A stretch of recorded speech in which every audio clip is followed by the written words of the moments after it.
Hi, this is Pam with ROC Metaphysical. I'm doing another interview today. So just so you know, ROC Metaphysical is a metaphysical online magazine, and you can find it if you Google ROC Metaphysical.com, all one word, and it takes you to the magazine. And then the magazine, the first of each month, has articles written by people from all over the globe about all kinds of topics: metaphysical, spiritual, alternative health, paganism, Wiccan. It could be anything as long as it's positive. That's kind of my decision, that it needs to have some kind of a positive outlook, because there's enough negative stuff going on that I just don't care to know negative, especially in this magazine. So first of the month, there's articles, and then there's information on stores, practitioners, classes, and events. So I think it's a wonderful resource, and I hope people will go and look and kind of scoop around in there and see what's going on. So today I'm interviewing Vanessa, who has nicely allowed me to take some of her blogs and put it on the magazine. And she is also in Central New York, along where I'm located. I'm in Rochester, and she's in stores in Bloomfield. Yep. Right. West Okay. Bloomfield. All right. So we're going to talk to Vanessa about, first, I'd like to kind of know your path to how you got to having the store. And because I've taken a class, I know you're into shamanism. So take it away, Vanessa. I feel like it's always the hardest question to answer, right? How does someone get where they are in this work? For me, it definitely started like with a lot of people who are spirit intuitives with childhood experiences with spirit. So I grew up having something called sleep paralysis, which you've probably heard of before. Lots of shadow figure encounters, a lot of strange experiences at night.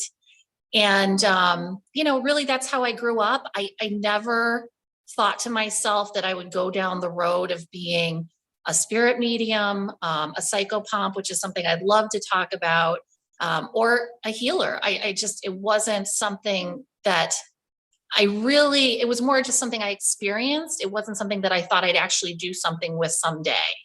And so, I went on with my life. I went to school, started a career. And it was later, about the age of 30, that the spirit world really started to knock louder on my door.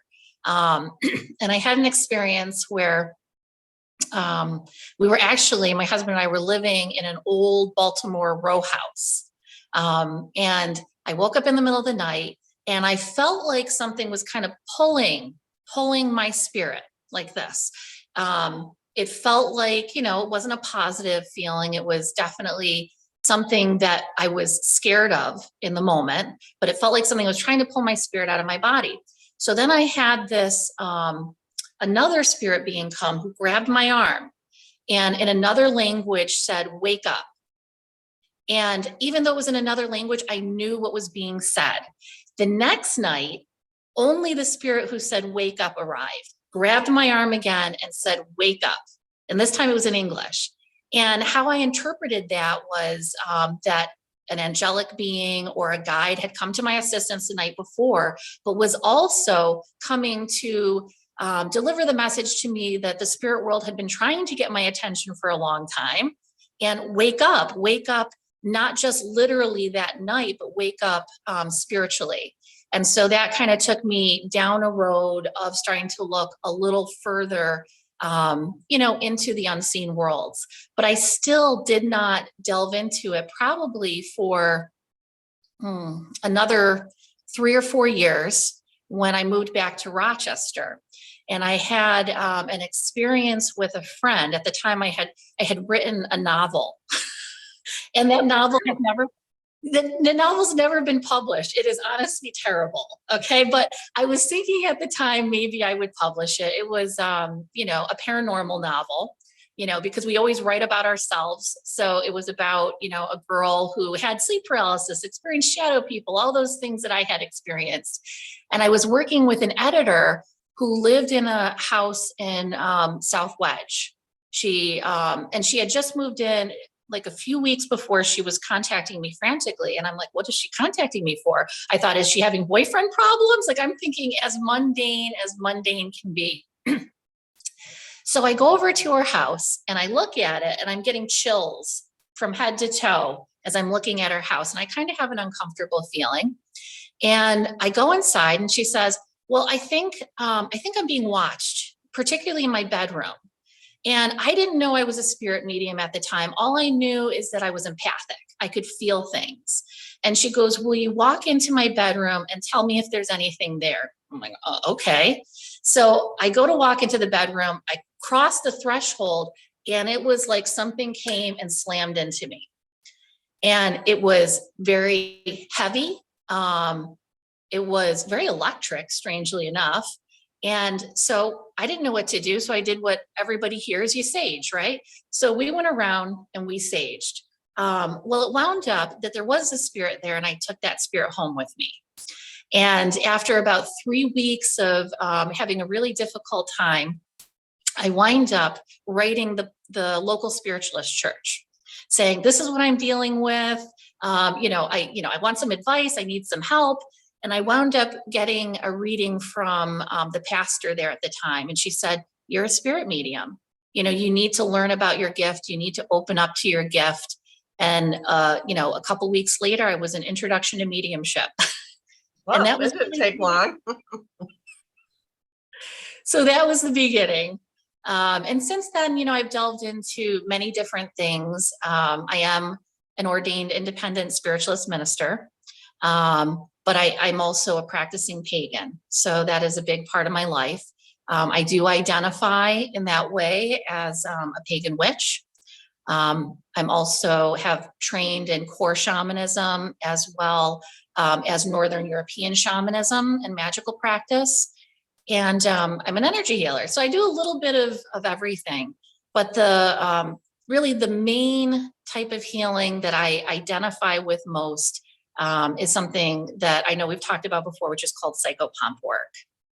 Right. Okay. So we talked about that. So explain what the word is, because it's such a unique word, and then what that means. And probably other people are doing it that they would never call it what you're calling psychopomp. So tell us. Absolutely. So the word psychopomp is a Greek word. And psychopomps appear all across mythology and also in different religious, different religious groups and different religions. And what it means is a conductor of souls. And so what a psychopomp does is a psychopomp helps spirits who didn't make the journey completely to the afterlife. They got stuck in some way. So we would call those spirits earthbound souls. We would call them ghosts, unquieted spirits. And so the psychopomp helps those spirits to transition into the light. And in the process of that, we help them go to that positive afterlife, whether you call it the Summerlands, the heavens, the land of the ancestors. But it's really beautiful work. And it's something that in our modern culture, we don't hear about a lot, even within mediumship. So this has been a part of mediumship since the beginning of modern mediumship with the advent of spiritualism. It was called rescue mediumship. But it comes from a much older tradition, because we know that's just the advent of modern mediumship. There have been mediums and spirit intuitives for as long as there have been humans. And so really it is a very ancient term. Some well-known psychopomps are people like Anubis in Egyptian mythology, or Odin in Norse mythology, the Valkyries. In Greek mythology, it would be Hermes or Mercury. In his Roman name. So every religion has its version of psychopomps. And even in Christianity, we have it, right? We've got Archangel Michael, who's someone that people will frequently call on, the Mother Mary, even Jesus. So every religion has its version of psychopomps. Right. And so just as kind of a side note to that, friends of mine do ghost hunting, and a lot of them are intuitive or psychic mediums, which you would probably just in case people don't know, a psychic medium is someone who can see, hear, smell, taste, spirit, in whatever form they want to make themselves known. And they've gone to Gettysburg, which is highly haunted. So if people don't know about that, you may want to investigate haunted Gettysburg because of the war and so much death and destruction. And I guess like the numbers of people that died there are tremendous in such a concentrated area. And my friends that have gone there have actually sent people to, they just say, oh, we just sent them to the light or to the other side. And so this is another thing that people would have to understand, that we're energy beings, and that once we leave our physical body, our spirit or our energy should go to the next realm, the next dimension, go to heaven, or like you said, the never was it the Summerlands, or whatever the next places that we're supposed to go. And some people have actually seen people when they went to this, they would see actually like an orb or something just kind of go. And they, I think somebody actually saw like a beam of light come and then saw this orb go with this beam. And they were just like, it was tremendous. So don't take my word for it. I tell people all the time, read, check it out, and understand that this isn't something that we're just making up to get people to, come see us or whatever. This is real stuff that we're talking about. So I really love that you do this. And it's an interesting path that you took, that you went from like sleep paralysis, which could be related to astral travel. Okay, you just hit it on the nose. So one of the reasons why, let me step back. The gift that is most associated with Psychopomp work is astral travel. So because, you are journeying to the astral, and the lower astral planes is where earthbound spirits reside. So oftentimes people who are psychopomps, it starts at night, in their sleep, in their dreams. They're kind of wandering around the astral planes, and they're running into unquieted spirits. So that gift, along with empathy and clairsentience, I would say are the core psychopomp gifts that really help us to be able to do this work. But also talking about, what you were saying about direct experience. I say the same thing. Don't take my word for it that earthbound spirits exist. Do the research, open up to spirit, have your own experiences with spirit, and then you will come to your own truth on the matter. But the majority of work I do not for money. So I do psychopomp work just as I go through my life. So I could drive down a road where there was an accident and someone passed. I may stay in a hotel room where maybe it's an old hotel room and there's unquieted spirits there. I may astral travel at night and pick up spirits. But all that work I'm doing as a service to spirit. I'm not doing it because someone's paying me for it. It's because of exactly what you described. That moment when you see that spirit, lighten, lift up, transition into the light, that is all the reward that is needed for this work. It is sacred, it's beautiful. And, I really believe that part of my purpose in this life is to teach people more about that work. So then this goes to your store. So now let's talk about the store. Absolutely. So I have a store. It's called the Spirit Spindle and Root. As we said, it's in West Bloomfield, New York. And the funny thing, it's on 5 and 20, which is known to be Spirit Highway. So I love that. Oh, I never heard that. Yeah. So there's a lot of folklore around 5 and 20. Well, it's one of the oldest roads. Yes. I know as a kid, we only traveled 5 and 20 to, go visit family and go on a shopping trip. You know, I think it was a savings they didn't want to pay on the throughway. So, and 5 and 20 has a lot of very old towns and small villages, and some are quite cute. So, you know, we'll put a little shout out to do a little road trip on 5 and 20. Absolutely. Come visit, you know, the shop here. There's lots of antique shops along the way, so you can take a nice day trip and just visit a lot of local shops. But my shop is a magical and metaphysical shop.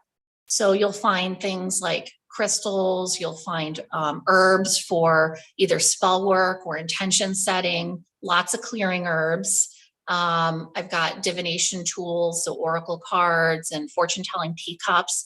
I do, as I find them, put occult antiques in here as well. So you can sometimes find some unusual antiques having to do with divination or, you know, it could be spiritualism, witchcraft. I do try to put that stuff in the shop as I find it. We've got jewelry, we've got artwork. It's a little bit of everything. Candles, lots of spell candles because I love spell candles. Yeah, it's a very cute shop, and the outside, I think it's stone, if I remember right. Yep, it's an old cobblestone, and I love the history of that as well because the cobblestones are something particular to upstate New York, and they were only constructed, I believe, for about 50 years in the 1800s. So it's kind of a nice history to have that too. And I just had a friend come in a few weeks ago who said this would be a great place to do a seance, and I said absolutely. So now we've got a seance coming up, and if the building is supportive of a seance, we'll do more.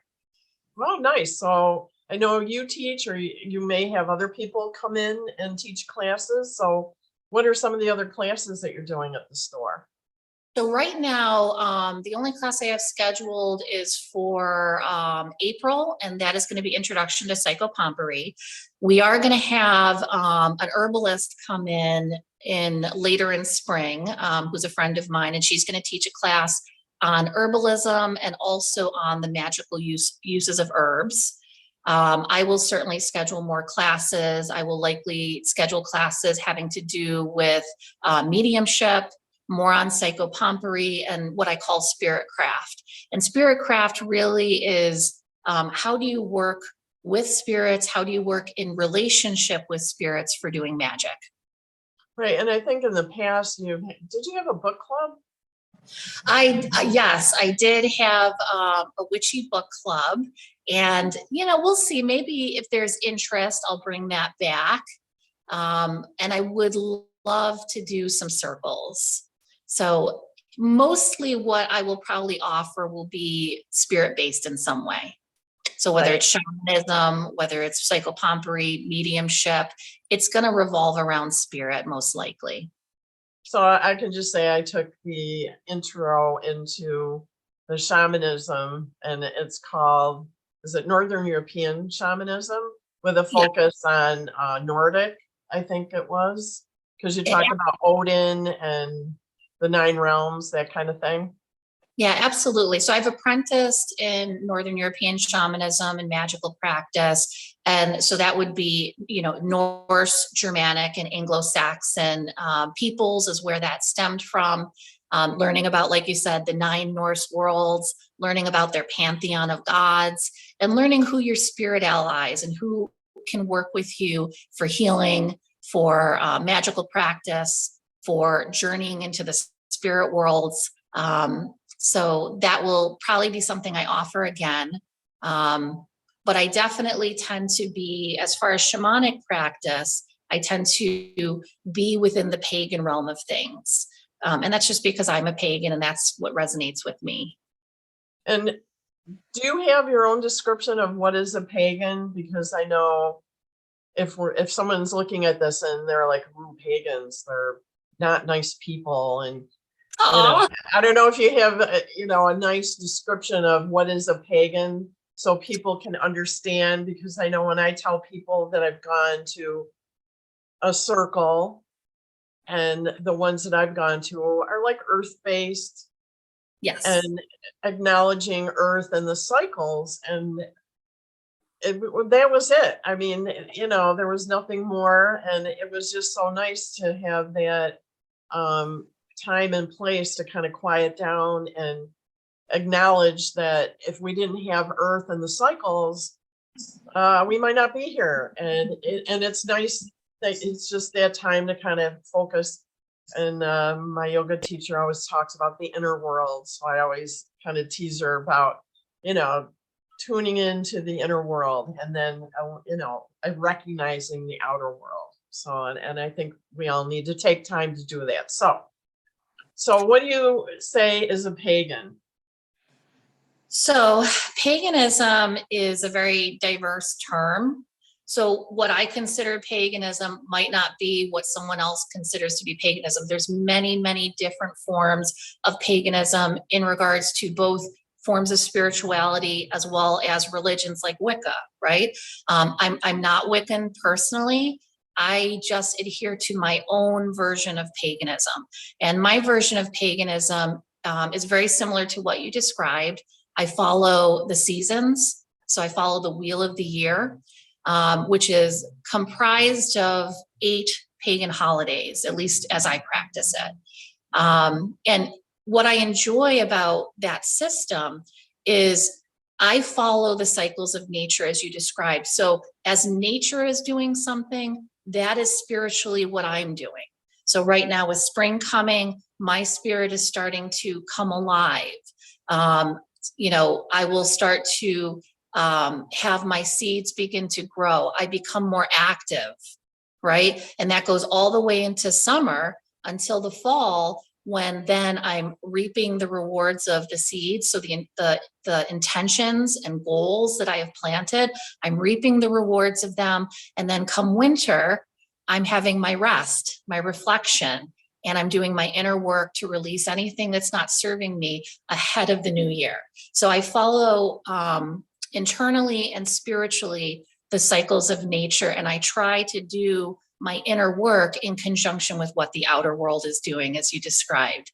So for me, that's my version of paganism, along with the idea that there are diverse spirit beings who I communicate with, who I don't worship. So that would be a big difference for me, and maybe some other forms of religions. For me, the deities, right? So the pagan deities are allies of mine. So I work in conjunction with them for healing, for guidance in my life, but I come to them as an equal. So I have something to offer, they have something to offer. I'm not worshiping them, I am working with them. And really everything I'm describing is a shamanic perspective on the world. Now there's a lot of debate about that word shamanism, right? Because when we're talking purely about that word, we're talking about a specific culture of people from the Mongolia, Siberian area, the Tungus people, the Evenki people. That's where the word shaman comes from, and shamanism. But it's taken on a more general meaning in our culture. And really what we're talking about is we're talking about those earth-based practices, those more indigenous type of practices. And for me, that's what paganism is. All right. Well, I think that's nice to have your definition of it. And I do know that everybody has their own, but I like to clarify, because some people have an assumption that it's negative. And so I just like to share that out with people so that they can start understanding that there may be pagans that aren't nice, that have a different way of doing things, but that's not ours to judge. But I totally like and agree, and probably fall into where you're at, that the seasons, and I grew up in a very small town, and I think there was a lot of farming around. So it was kind of a seasonal agricultural cycle. Yep. Right. Because I lived near water, and, farming and weather was very important, and how, the talk would be, how are the crops, and were we going to be able to have good corn and good fruits and vegetables and then canning and that thing. So I probably was kind of in it, but not really recognizing that that's how we were living. Absolutely. It's just living consciously closer to the earth, right? Closer to nature, closer to the seasons. And I love that you're giving a platform to help remove some of the stigma around the word paganism and around the word heathen too. These are beautiful earth-based practices. And to be honest, all of our ancestors, regardless of where they hailed from on this earth, started as pagans, right? Christianity and Judeo-Christian belief is a newer form of religion and spirituality. It's only been around 2,000 years. So we all have pagan lines. We all have this ancient wisdom within us. And I love the idea of people, even if they choose not to be pagan, whatever resonates with you is what you should be, but awaken some of that ancestral knowledge. It brings us closer to the earth again. Right. And then I would tell people again, do their homework, because if you are, I'm Irish, English, Scottish, and as I would read about those regions and the history, people were living in small communities, and because they didn't have all the things we have now, they did live so close to nature, and they did live with the wheel of the year, and they had folk medicine and probably a woman that would do herbs and be able to help people. And then when the Romans came in, and then suddenly politics and power and religion came in, that they were like, oh, we don't like what those people are doing. But in order to get the people to come to church, they incorporated like St. Bridget and Easter and these different holidays and blended it with their religious values. And it's all good, but do your homework and realize that a lot of the folk-based pagan holidays and celebrations were incorporated into the church. Absolutely. Absolutely. And I think for me, when I started to go down that road and start to practice the wheel of the year, it was almost like coming home. But so much of it, like you said, was already in our culture, right? Santa Claus, some theorize that's Odin, right? His 8 reindeer, sleep near his horse had 8 legs. You've got Bridget, who became Saint Bridget. You've got Easter that was Ostara, time of rebirth, right? We get the eggs and the bunnies from Ostara. We have so much paganism already in our culture. It's just that the term has been very, I think, vilified over the course of time. But that a lot has to do with, as you said, who's in power. Who's in power is what decides the narrative. So go on that journey, discover it for yourself. And I think people would be surprised how natural it feels. Yeah, I was surprised. So I would say that was me initially, because I was like, no, I don't know, I'm not sure. And then when I went to some celebrations, I was like, wow, this is really great. So I'm glad we shed some light on that, and people will join in. You can go online and find groups that celebrate, or they could stop in your store and you could give them lots of helpful information if they're looking to connect, either with you, or I'm sure of other groups, or there's a lot on Facebook where you can find celebrations. And so I guess we could also say in Syracuse, there's a big pagan festival in September. It's a celebration of fall, and I went last year, and it was just lovely. The vibration. I just put in an application to talk at Pagan Pride. So that's the festival you're describing. I'll see whether it gets accepted or not, but I applied to talk about pagan psychopompery. So working with the death deities, working with the crossroad deities to help transition spirits. Right. And it's a nice place to start because it's a very relaxed, and last fall, it was just a beautiful day, and talk to people and they, like you said, they have classes and people come with their tents and are selling goods and services. So you could go there and talk to people and learn more, one-on-one. So tell me exactly, well, did you want to say something? Oh, no, I just agree wholeheartedly. And I think of it as, I love to go learn about other cultures, right? So I grew up going to all sorts of different multicultural festivals. It's very similar. You go, you learn about another way of life, another way in which people, perceive this world. And there's a lot to be gained by doing that. Definitely. So tell me the address of the store. So it's 9018, so 9018, and that's Route 5 and 20, West Bloomfield, New York. And then what is your website? www.spiritspindleandroot.com, and the and is spelled out. Yeah. Okay. So definitely come visit us. And, the other thing I just want to say about the store is, one of the big purposes that I had for doing a store was not just to have a home base for my intuitive practice and to share, things like psychopompery and these things I'm very passionate about. It's also because I wanted a space where people could come in and tell their stories, ask questions, be able to have somebody very accessible to them who they could have a conversation with. And so I love people stopping by and ask questions about paganism, ask questions about shamanism or witchcraft, ask about spirits. Tell me about your spirit experiences. Those are my favorite conversations.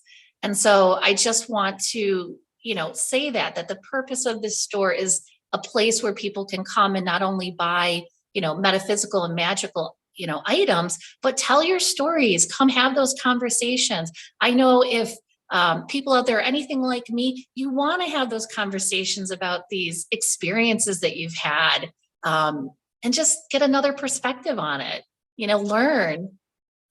Well, I think that's what makes being in the public fun. So when you talk and you have a meeting of the minds, or at least lively discussion, so that you can go back and forth, makes the day fun and pass by. So is the store open every day? It is not. I do this part-time. So really for hours, I would suggest people to go up to my website or my Facebook page, which is also Spirit Spindle and Root. I also have an Instagram. So my hours will be on that my website as well as social media. And I'm open on many Fridays, and I'm open on some weekend days. So my next shop hours will be next Saturday from 11 to 3. And then for future ones, like I said, I really suggest people just go up to the website. I do have, another job as well as this. So this is right now a part-time endeavor. Right. And I think I messaged you to make sure when you were open, because I was on a little road trip and I thought, well, I want to make sure that you were open. So you were really nice to say, oh, well, so I'm sure you would do the same if somebody messaged you because they really, really, really wanted to get to you. You would say, well, this is the day, or next weekend I'm available. Absolutely. And, I'm happy to open the shop by appointment as well, obviously within reason with my schedule, but so that's an option as well. Okay. Well, I really appreciate this talk. This was really, I love doing this because I always learn so much about the people and more information on the topic. So I'm going to say thanks, and I appreciate Thank you too, Pam. Yeah, I thank you for all the information. So I'm going to hit the button and say, see you later. Okay.